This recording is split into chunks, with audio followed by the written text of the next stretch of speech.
오늘은 저희가 이제 추수감사절을 맞이해서 다시 한번 이제 고린도전서 11장 23절에서 26절을 중심으로 하나됨의 성찬이라는 제목으로 하나님의 말씀을 나누고 성찬을 나누도록 하겠습니다. 우리가 이제 추수감사절은 성경에는 뭐 사실은 없는 절기입니다.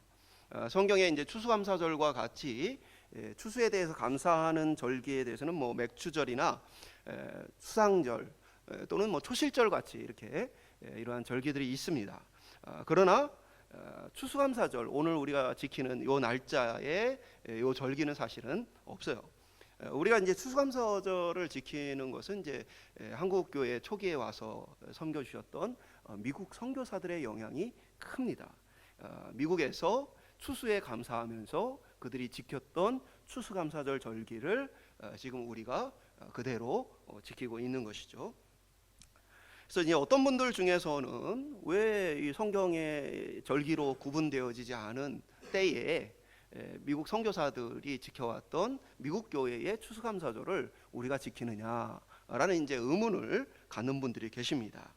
하나는 우리의 추수가 맞춰지는 시기와 굉장히 비슷하기도 하고, 또 다른 하나는 절기라는 것이 어떠한 반드시 성경에 있는 어떠한 절기를 그 절차에 따라서 그 시기에 지켜야 하는 것은 아니기 때문에 우리에게 있어서 유익하기 때문에 추수감사절을 지킨다라고 우리가 이해를 할 수 있어요. 사도 바울은 골로새서 2장 16절을 통해서 먹고 마시는 것과 절기나 초하루나 안식일을 이유로 누구든지 너희를 비판하지 못하게 하라. 그러니까 이제 오늘날 보면은 이 한국 교회 안에서도 먹고 마시는 것을 가지고 문제 삼는 이단들이 있죠. 그래서 고기 같은 것을 못 먹게 하는 안식교와 같은 이단들이 있습니다. 그래서 먹고 마시는 것을 가지고 문제 삼지 마라. 사도 바울이 명확하게 우리에게 알려주고 있음에도 불구하고 여전히 오늘날 시대에도 그런 사람들이 있어요. 절기. 그래서 뭐 어떤 절기를 어느 날짜에 어떻게 지키느냐. 그래서 요즘에 보면 이제 6월절 지켜야 한다는 하나님의 교회 이단들이 지금 많이 활동하고 있죠. 그래서 6월절을 지키는 것, 6월절을 사실은 우리가 전에 말씀드렸듯이 우리는 그것을 그리스도의 고난과 부활을 통해서 지키고 있죠. 그런데 어쨌든 그 날짜와 그것을 지키는 것 자체는 큰 의미가 없습니다. 뭐 성탄절의 경우에도 여러분 잘 아시듯이 크리스마스가 온 나라가 똑같이 12월 25일이 아니에요. 이제 이집트의 콥틱 교회나 동방의 정교회 라인에 있는 교회들은 1월 초에 크리스마스를 지키게 되어집니다. 그러니까 그것은 주님이 오신 것을 기념하는 것이 중요한 것이지 그날에 주님이 오신 것도 아니고 그날을 반드시 지켜야 하는 것도 아닙니다. 사도 바울은 이러한 절기의 문제를 가지고 서로를 비판하지 말아라. 그 다음에 뭐 초하루, 어떻게 보면 이제 한 달이 시작되는 첫날을 하나님 앞에 드려야 한다. 이러한 것도 유대의 전통 속에 있는 그러한 이제 모습인데 그러한 것들에 더 이상 얽매이지 마라. 더불어서 심지어 뭡니까? 안식일마저도 너희가 그것으로 서로를 비판하지 마라. 그래서 실제로 뭐 제7회 안식교회 같은 경우는 토요일 날 예배를 드려야 한다. 그렇지 않으면 안 된다라고 이렇게 주장을 하죠. 그러나 우리가 일주일에 하루를 성경의 창조 원리를 따라서 그날을 지키면 되는 것이지 꼭 뭐 토요일이다, 일요일이다 이런 것이 중요한 것은 아닙니다. 우리 같은 경우에는 지금 일요일을 주일로 지키고 있지만 그러나 유대 사회에 있는 교회들은 그 예수님을 믿는 우리와 같은 교회들도 공휴일 자체가 이 토요일이기 때문에 그들은 토요일 날 예배를 드려요. 그리고 이 무슬림권에 있는 나라들은 금요일이 공휴일이기 때문에 그 안에 있는 교회들은 금요일 날 예배를 드립니다. 그래서 무슨 요일 날 예배를 드리느냐라는 것들이 논쟁의 대상 또는 옳고 그름의 문제와 관계가 없다. 사도 바울은 분명하게 우리에게 먹고 마시는 것, 절기, 초하루, 안식일 이러한 것들로 서로를 비판하고 그러한 것들로 갈등을 빚지 말 것을 명확하게 우리에게 얘기를 해주고 있어요. 그럼에도 불구하고 우리가 추수감사절을 지키는 것은 한 해를 우리가 마치면서 어떻게 보면 오늘날에는 우리가 다 월급을 받는 분들이 많기 때문에 이 자기가 수고한 것의 이 결실을 꼭 이 추수 때에만 얻는 것은 아니죠. 그러나 아직까지 우리 농사 짓는 분들도 계시고, 또 하나는 우리가 그 문화 속에서 어떻게 보면 눈으로 다 함께 올 한 해 우리에게 풍성한 양식을 주셨구나 라는 것들을 우리가 눈으로 보며 함께 감사하는 것이 유익하다 해서 지금 추수감사절을 우리가 계속 지키고 있는 것입니다. 오늘 우리가 추수감사 예배를 드리면서 성찬을 나누게 되어지는데요, 우리가 하나님께서 주신 모든 은혜에 감사해야 되겠지만, 특별히 오늘 성찬을 통해 그리스도의 특별한 은혜들을 우리가 생각하고 성찬을 어떠한 마음과 어떤 믿음으로 지키며 은혜를 누려야 되는지 함께 살펴보기를 원합니다. 이 개역교회 안에서 성찬은 그리스도의 영의 양식이다라는 표현을 썼어요. 특별히 이 하나님의 백성인 우리가 연약하여서 넘어질 때가 많은데, 그때마다 그리스도의 십자가의 은혜를 다시 떠올리고 생각함으로써 주의 은혜를 다시 힘입는 눈으로 보이는 말씀이 성찬이다. 그래서 눈으로 보여지고 우리의 육체로 체험되어지는 말씀이다 해서 이 개역교회는 전통 속에서 이 성찬을 아주 중요하게 생각해 왔어요. 사실은 그 전통을 따라서 매주 행하면 더 좋다라는 권면을 했지만, 오늘 한국교회가 그러한 부분을 잘 지키지 못하는 것은 좀 부족하다. 그리고 저 역시도 고민을 좀 많이 가지고 있습니다. 오늘 성찬을 받는 우리가 참된 성찬의 의미를 믿음으로 받아서 성령께서 이 시간 우리에게 풍성한 은혜를 주시기를 주님의 이름으로 축복합니다. 첫 번째 한번 따라하겠습니다. 감사는 하나님의 은혜를 인정하는 것이다. 이 추수감사라는 것은 우리의 삶에 주어진 하나님의 은혜에 대한 감사를 얘기하는 것이죠. 이 은혜 중에는 뭡니까? 해가 뜨는 것, 비가 오는 것, 바람이 부는 것, 이 모든 것들의 은혜로 말미암아 우리에게 이 생존하고 살아갈 힘이 주어지는 것이죠. 이러한 모든 것은 예수를 믿는 사람뿐 아니라 예수를 믿지 않는 사람들도 하나님 앞에서 함께 누리는 것이에요. 그래서 하나님께서 믿는 자나 믿지 않는 자나 모든 사람들에게 베풀어 주신 은혜다라고 말해서 이것을 일반 은혜라는 표현을 쓰기도 합니다. 모든 자에게 주어진 은혜, 그것은 성경에 보면 아담에게 주신 하나님의 언약 속에 담겨 있고 노아에게 주신 하나님의 언약 속에 담겨 있습니다. 우리가 주님이 다시 오시는 그날까지 하나님께서 이 모든 것을 일반적인 은혜를 우리에게 주심으로써 인간이 멸종하지 않게 하시겠다. 그때까지 인간이 계속해서 있게 하시겠다라는 것이 노아 언약의 핵심이에요. 그럼으로써 여러분, 이제 아무리 전쟁이 일어나고 또 코로나를 비롯해 수많은 질병이 일어나도 인간은 멸종해야 하나요? 안 합니다. 분명합니다. 어떤 것에도 불구하고 하나님의 그 약속을 따라서 마지막 주님이 오시는 그날까지 우리를 남겨두시겠다는 이 약속 때문에 인간은 어떠한 위기가 와도 멸종하지 않습니다. 그 모든 사람에게 부어진 하나님의 은혜가 오늘도 계속되고 있는 것이죠. 그러나 그 하나님의 은혜라는 것이 항상 똑같이 주어지는 것은 아닙니다. 어느 해에는 흉년이 들고 어느 해에는 풍년이 들기도 합니다. 그것을 통해서 사람들은 이 은혜가 자연 현상으로 그저 하나님과 관계없이 반복되는 것이라고 생각하지 않게 되어지는 거예요.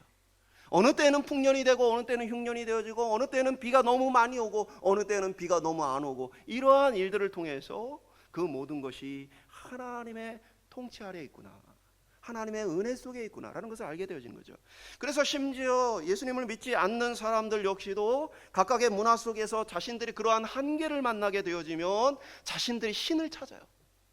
기우제를 드리기도 하고 풍년을 향한 의식을 행하기도 하고, 그렇게 하는 이유는 똑같은 은혜가 날마다 주어지지 않음으로 인해서 인간으로 하여금 이 은혜가 주시는 분이 있다라는 것을 알게 하심으로 믿지 않는 분들조차도 오랜 전통 속에서도 신이 있고 그가 모든 것을 주관하신다라는 그러한 희미한 믿음을 주셨기 때문이죠.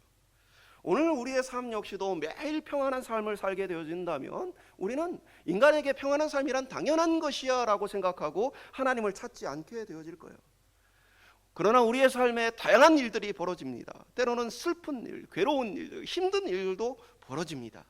그러한 여러 가지 상황을 통해서 우리는 하나님의 계심을 깨닫고 그 하나님을 바라보게 되어지는 거예요. 올 한 해 여러분의 삶은 어떠했습니까? 평안한 날들이 많았습니까? 아니면 크고 굵직한 어려움들의 순간들이 많이 있었습니까? 오늘 저 여러분의 삶 속에 그 하나님의 은혜를 바라보고 발견할 수 있기를 소망합니다. 그저 지나가는 삶이 아니라 하나님이 올 한 해 나와 함께 하셨구나. 은혜를 고백하는 삶이란 부름의 자리에서 그 하나님이 주신 것을 인정하는 삶이에요. 오늘 본문의 배경은 고린도 교회에서 발생한 차별의 문제를 바탕으로 기록되어 있습니다. 당시에는 사람들이 이러한 이제 교회가 아직 세워지기 전에 성도들의 집에서 모여서 예배를 드렸습니다. 자연스럽게 누구의 집에 모였겠습니까? 성도들 중에는 자유인들도 있었지만 남에게 속한 종들도 상당히 많았습니다. 당연히 모일 수 있는 집은 자유인의 집이었을 것이고, 그리고 많은 성도들이 함께 모여 예배하기 위해서는 그래도 큰 집에서 모여야 했기 때문에 부유한 사람의 집에서 주로 많이 모였습니다. 그래서 지정된 그 부유한 가정에 모여 예배를 드리는데 저녁 시간에 일을 마치고 성도들이 오게 되어집니다. 그런데 문제는 부유한 사람들은 종들에게 일을 맡겨놓고 자기들은 예배에 일찍 와서 참여할 수 있어요. 그리고 그들은 부유하기 때문에 많은 양식을 미리 준비해 와서 성도들과 함께 나눌 수 있게 되어집니다. 그러다 보니까 가난한 성도들은 늦게까지 일을 하고, 때로는 종인 성도는 주인의 눈치를 봐가면서 어렵게 올 때에 이들이 먹을 것을 손에 쥐지 못하고 이 예배 자리로 저녁 때 오게 되었어요. 와서 보니 부유한 자들은 마음껏 먹고 심지어 포도주를 너무 많이 마셔 취하는 자들까지 있게 되었는데, 그런데 늦게 온 가난한 성도들과 종인 성도들은 와서 배를 골아가며 예배를 드려야 하는 일이 발생하게 되었던 것이죠. 이러한 고린도 교회의 상황을 향해서 사도 바울은 이렇게 말합니다. 11장 22절에 보면 너희가 먹고 마실 집이 없느냐? 너희가 하나님의 교회를 업신여기고 빈궁한 자들을 부끄럽게 하느냐? 내가 너희에게 무슨 말을 하랴? 너희를 칭찬하랴? 이것으로 칭찬하지 않노라 라고 선언하게 되죠. 그러니까 지금 이렇게 하는 행위들을 뭐라고 이야기하냐? 하나님을 지금 하나님의 교회를 업신여긴다. 곧 하나님을 업신여기는 것이다 라고 말해요. 왜 그렇습니까? 그것은 하나님께서 이 모든 것을 그들에게 주셨다는 믿음의 고백을 벗어난 것이에요. 하나님에 대한 참된 감사와 그 하나님의 은혜에 대한 인정이 없이 이 모든 것은 내가 가진 내 것이다라고 생각하는 거죠. 그러니까 내가 가진 내 것을 내가 좋아하는 사람들과 먹는데 무슨 문제이냐라는 생각이에요. 그러니까 사도 바울은 그것은 하나님을 업신여기는 일이다. 하나님의 집 교회를 업신여긴다는 건 하나님을 업신여긴다는 거예요. 하나님이 너에게 주셨고 하나님이 너에게 주셨을 때 그것에 기대하고 있는 것들에 대해서 아무 생각이 없이 불신앙으로서 행하고 있구나. 그는 하나님이 너에게 그것을 주신 하나님을 무시하는 것이다 라고 강력하게 책망하는 모습을 보게 되어집니다. 오늘 우리에게 주어진 것은 우리의 필요를 따라 하나님 주신 것이기도 하지만 동시에 다른 이들의 필요를 채워주도록 하나님께서 우리에게 맡겨주신 것입니다. 물론 우리가 땀 흘리고 수고하지만 우리의 땀과 수고만으로 이 모든 결실이 맺혀지는 것은 아니에요. 종종 이제 부유한 분들이 세금 내는 것을 굉장히 아까워하는 것들을 많이 보게 되어집니다. 그럼 제가 그런 얘기를 합니다. 당신이 하는 그 일을 아프리카 가서 하면 성공할 수 있겠느냐? 지금 당신이 하고 있는 일이 결실을 맺는 것은 이 나라가 수많은 사람들에 의해서 지금 인프라를 깔고 있고 그렇게 일했을 때 결실이 맺을 수 있는 상황과 조건이 맞춰져 있기 때문에 지금 당신 하는 일이 열매를 맺는 것이다. 내가 수고했는데 내가 왜 세금을 내냐 이렇게 많이 그런 마음이 아니라 수많은 사람들의 수고 위에 열매를 맺었다는 생각을 잊지 말아라. 제가 그렇게 얘기를 해요. 우리 그리스도인들은 하물며 이 모든 것이 뭐예요? 하나님의 은혜로 우리에게 주어졌다라는 이 믿음을 가질 때에 내가 수고해서 내가 얻은 것만이 아니라 하나님이 우리 가운데 맡겨주신 것이다. 이 믿음을 우리가 고백할 수 있기를 소망합니다. 그래서 이제 우리 교회는 이 추수감사절 헌금을 어려운 이웃 구제와 장학을 위해 사용하도록 했죠. 그것은 우리에게 주어진 이것이 마땅히 주변에 있는 다른 이들에게 하나님의 은혜가 필요한 곳에 흘러가야 한다라는 믿음 때문에 한 것이죠. 오늘 우리가 꾸준히 지속적으로 우리가 섬기는 하나님을 통해 우리가 하나님께 감사하며 하나님께 영광 돌리며 주님 앞에 쓰임받는 교회가 될 수 있기를 소망합니다. 특별히 우리의 삶 속에 모든 것이 하나님의 은혜라는 이 사실을 잊지 않고 우리의 삶으로 고백할 수 있기를 축복합니다. 두 번째 한번 따라하겠습니다. 성찬은 그리스도의 은혜를 기억하는 것이다. 특별히 오늘 우리가 이제 성찬을 하게 되어지는데, 성찬은 모든 사람들이 다 받는 일반적인 은혜가 아니죠. 하나님의 작정 속에서 특별히 구별하여서 구원한 하나님의 백성들만을 위한 은혜죠. 그래서 이 은혜를 우리는 특별한 은혜라고 표현을 합니다. 사도 바울이 왜 먹고 마시는 문제를 이야기하면서 오늘 본문의 성찬에 대해서 얘기했을까요? 정확히 말하면 오늘 본문은 우리가 오늘 성찬식을 하는 성찬식이 아니에요. 예배 전에 성도들이 와서 같이 밥을 먹는 것입니다. 우리가 쉽게 이것을 애찬이라고 표현하기도 하죠. 그냥 성도들이 모여서 밥 먹는 시간인데 왜 이 시간을 성찬을 원리로 해서 왜 성찬대로 하지 않느냐라고 강력하게 책망을 하느냐? 그것은 지금 이것을 행하고 있는 이들의 삶 속에 그들이 누구인지, 그리고 그들이 어떻게 살아야 되는지라는 이 본질에 대한 질문이 이 안에 있기 때문에 그렇습니다.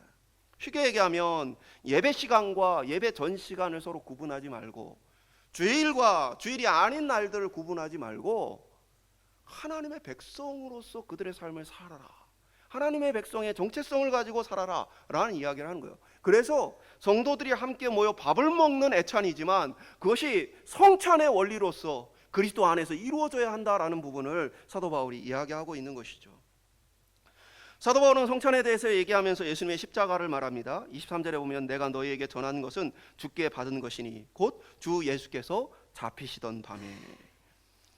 예수님께서 잡히시던 밤은 어떤 밤이에요? 죄가 없으신 예수님이 우리의 죄를 대신하여서 십자가에 죽은 사건이 있는 날이죠.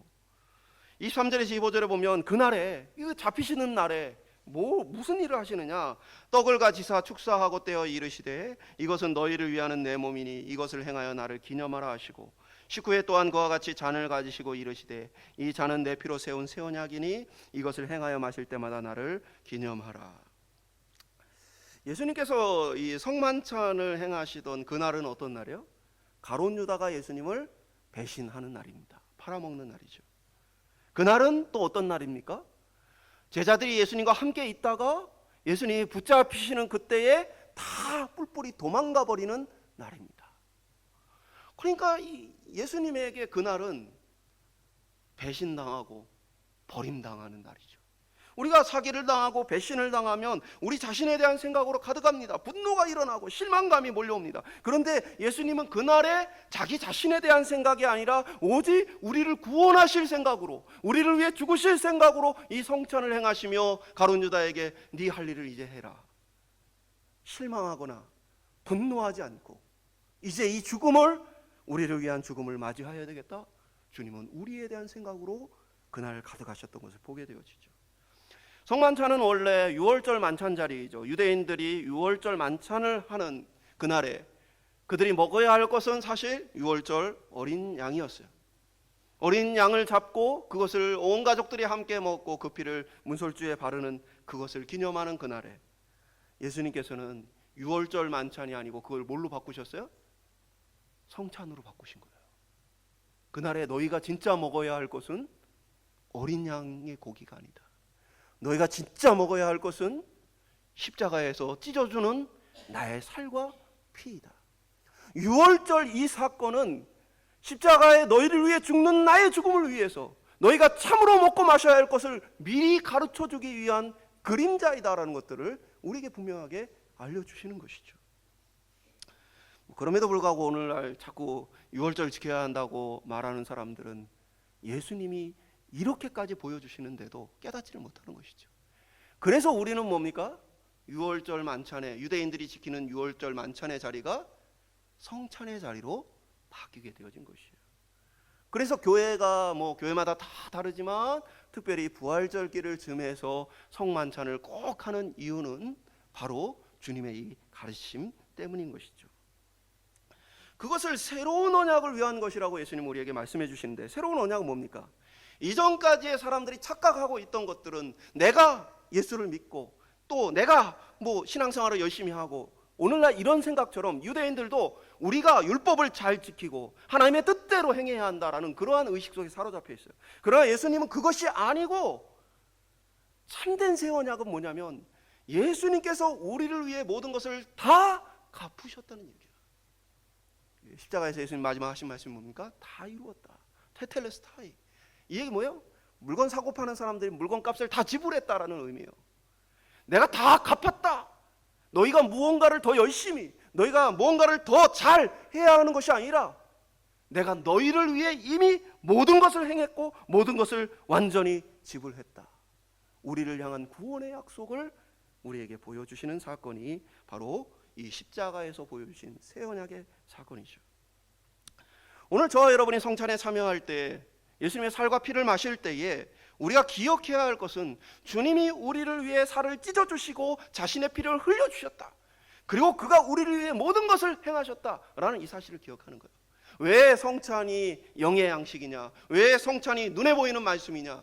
우리는 연약해서요, 우리도 모르게 우리가 신앙생활을 좀 잘 못하거나 부족함이 생기면 우리는 생각을, 내가 구원받을 수 있을까? 이런 나도 하나님께서 자기 백성을 삼아 주실까? 인간은 연약하여서 흔들리는 순간이 많이 찾아와요. 그때 뭡니까? 내가 무엇을 해서가 아니라 주님이 나를 위해 모든 것을 다 하셨어. 내가 그의 살과 피를 먹음으로 구원을 얻었다.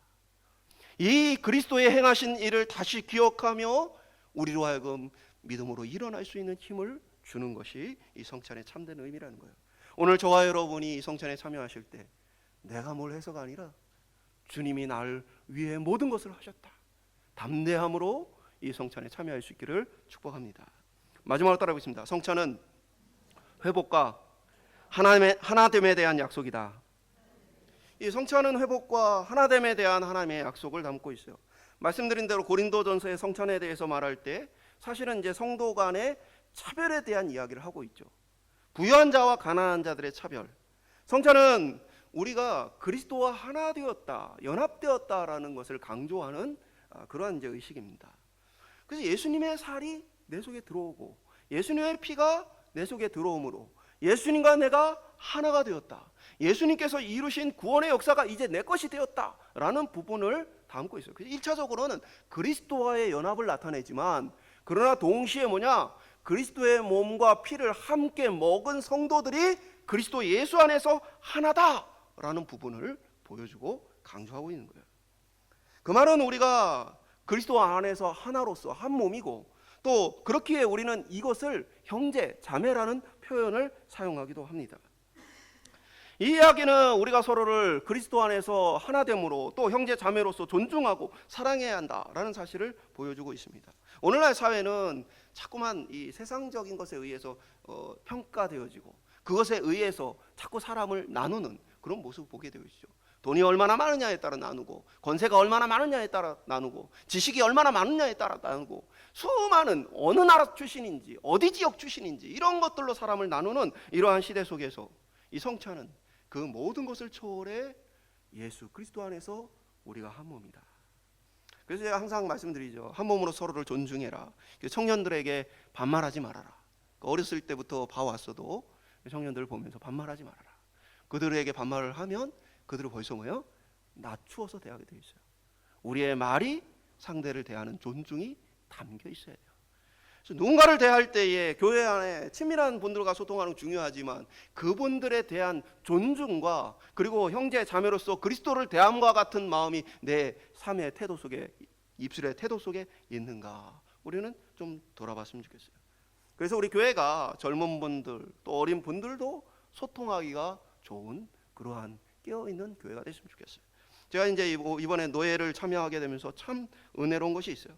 일반적으로 노예는 수많은 교회 지역의 목사님들 또 교회를 대표하는 장로님들이 참석해서 회의를 하게 되어집니다.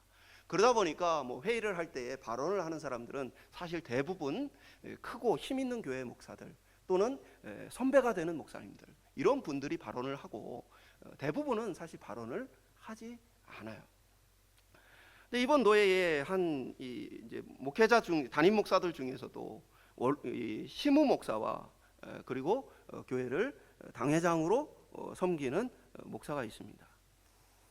위임 목사라고 얘기하는데 주로 위임 목사님들 중에서 큰 교회 또 연배가 많은 목사님들이 이제 마이크를 잡고 자기 발언을 이야기를 하는데 이번에 노예의 시무 목사님, 그것도 이제 교회가 작고 상가에 어려워서 노예에서 돈을 걷어가지고 이 보증금을 낼 때 도움을 받았던 작은 교회, 당회가 없어서 아직은 시무 목사로 있는, 그리고 나이도 젊은 목회자가 손을 들고 나와서 발언을 했어요. 그러고 나서 이제 저희가 노예가 끝나고 나중에 함께 이제 소풍에서 모였어요. 그 자리에 함께 있는데 이분이 마음속에 제가 주제넘게 젊고 시무 목사고 또 그런데 제가 발언을 해갖고 저 이 발언을 괜히 했나 라는 생각을 했습니다. 그 얘기를 그분이 하시자 옆에 계셨던 이제 연배가 지극한 우리 이제 선배 목사님들이 이런 얘기를 했어요. 그래서 우리 노예가 살아있는 거지. 모든 사람이 다 한 표씩 회원 구성원으로서 말할 수 있는데 어떠한 분위기에 의해서 나이 많은 사람, 힘 있는 사람, 이런 사람만 말할 수 있으면 그건 죽은 거지. 그래서 자네가 앞에서 발언을 해서 우리가 마음이 뿌듯했다. 그러니까 제가 그 모습을 보면서 참 감사했다라는 생각이 들어요. 한국에서 그런 노예가 사실 거의 없습니다. 건강한 노예구나. 그러니까 하나님이 기뻐하시겠구나라는 생각을 했어요. 교회 안에서 하나 되는 건 역시도 그러한 모습이에요. 누군가가 더 많이 교회에서 봉사를 하고 누군가가 더 헌신을 많이 하고 그래서 자신의 목소리를 더 내고 또 나이가 많다는 이유로 또 자기가 무슨 권세가 있다는 이유로 교회에서 그 권세를 부리는 것이 아니라 교회 안에서 그리스도의 몸으로서 서로를 존중하고 그리스도의 몸으로서 서로를 섬기고 사랑하는 그러한 은혜가 이 성찬 안에 담겨 있다는 거예요. 그래서 예수님께서 성찬식을 할 때 뭘 하셨어요? 발을 씻어주셨어요. 제자들은 예수님이 나중에 왕이 될 거다. 왕이 되면 누가 최측근의 좌우편에 앉을 것인가? 제자들은 그때까지도 누가 예수님의 그 권세와 권력을 이 땅에서 누릴 것인가를 가지고 서로 싸우고 있었어요. 그런 제자들 향해서 예수님이 뭐예요? 자기가 먼저 종의 모습으로, 원래 발을 씻겨주는 건 종이 하는 일이에요. 제자들의 발을 씻어주면서 뭐라고 하세요? 너희도 이와 같이 하라. 그리스도의 몸으로서 너희도 서로 사랑하고 섬겨라 라는 이야기를 하셨던 거죠. 오늘 우리 교회가 그런 교회가 되기를 원합니다. 고린도전서 11장 26절은 너희가 이 떡을 먹으며 이 잔을 마실 때마다 주의 죽으심을 그가 오실 때까지 전하는 것이니라. 주님 오시는 그날까지 이 성찬을 계속 행하면서 주님이 우리에게 말씀하신 것들을 기억하고 살아가라고 말하고 있습니다. 언제 주님이 오십니까? 하나님께서 선택한 모든 백성이 예수를 믿을 때까지입니다. 그러기에 우리는 주님이 오시는 그날까지 복음을 증거하며 이 교회 안에서 주님께서 우리에게 명령하신 대로 성도가 한 마음과 한 몸을 이루어서 주님이 기뻐하시는 일을 함께 감당하는 것입니다. 오늘 저희 교회가 나이가 많거나 적거나 교회에서 많은 일을 하거나 적은 일을 하거나 그러한 것들이 아니고 모든 성도가 한 몸으로서 사랑받고 사랑하는 은혜가 있기를 주님의 이름으로 축복합니다. 말씀 맺도록 하겠습니다. 오늘 성찬을 먹고 마심에 있어서 우리에게 참된 감사가 있기를 원합니다. 우리 교회는 그래도 아직까지 농사 짓는 분들이 계셔가지고 앞에 보시면 과일도 있지만 야채와 곡식들도 풍성한 것을 보게 되어집니다. 오늘 눈에 보이는 이 모든 것이 하나님의 은혜입니다. 오늘 저희들 속에서 하나님 우리의 삶에 주신 모든 은혜에 감사합니다. 그러면서 특별히 그 은혜 중에도 그리스도께서 나를 위해 십자가에 죽으시고 나의 구원을 위해 모든 것을 행하셨다는 이 사실을 내가 감사합니다. 나는 때로는 넘어지고 나는 때로 실패하고 나는 때로 믿음이 흔들리지만 그러나 주님께서 나를 위해 이미 모든 것을 다 이루셨다는 이것을 다시 기억함으로 다시 믿음의 용기를 얻게 하여 주시옵소서. 주님, 그리고 오늘 우리에게 주신 이 모든 것들을 사랑하는 형제자매들과 함께 먹고 마시며 우리가 서로 사랑하는 공동체가 되게 하여 주시옵소서. 여러분, 우리가 성찬을 할 때에 잔과 피를 마지막에 함께 동시에 먹는 이유가 무엇입니까? 각자 예수님의 살과 피를 먹는 게 아니고 우리가 한 몸으로서 함께 그 자리에 참여한다는 것들을 조금 더 강조하기 위해서 그렇게 하는 거예요. 오늘 저와 여러분이 정말 그리스도께서 우리에게 주신 이 놀라운 십자가의 은혜를 따라서 서로를 더 깊이 사랑하는 공동체 될 수 있기를 주님의 이름으로 축원드립니다.